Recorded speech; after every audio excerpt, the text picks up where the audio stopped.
Rico Rocket and the Sky High Race. Welcome to Metroville. It's a city where the buildings touch the clouds and the streets hum with energy. Up on the flat, sunny rooftops, a boy named Rico Rocket was getting ready for his favorite day of the week. He lived for the wind in his face and the sound of rolling wheels. Rico was special.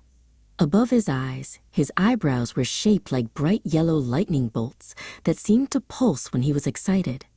But the coolest thing about him was on his feet. He wore silver roller skates with wheels that spun so fast they looked like glowing blurs. At the starting line of the Great Sky Race, Rico met his best friend, Hubie. Hubie loved skating too, but his wheels were a bit old and squeaky. Rico gave him a big, friendly thumbs up.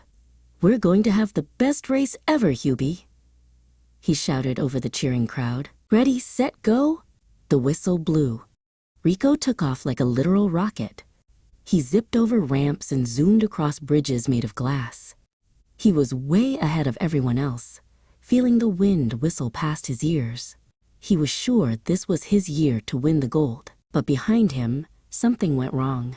Hubie's old skate hit a small pebble and, clack, one of his wheels started to wobble.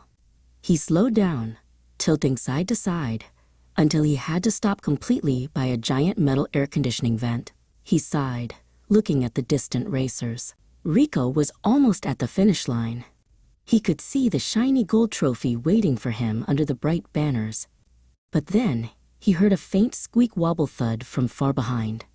He slowed his spinning wheels and looked back over his shoulder, searching the track. Rico didn't see Hubie anywhere in the pack. He knew if he kept going, he would win the biggest race in Metroville, but a win didn't feel very good if his friend was in trouble.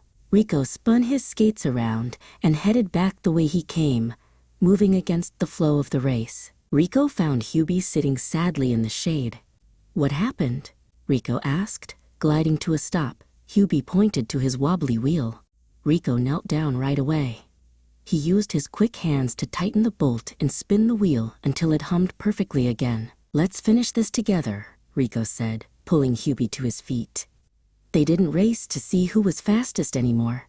Instead, they skated side by side, matching their speed as they rolled over the final glass bridge toward the finish line, cheering for each other. They crossed the finish line in last place, but the crowd cheered the loudest for them.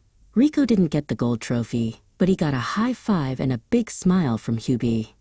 Rico learned that being a fast racer is fun, but being a loyal friend is the greatest prize of all.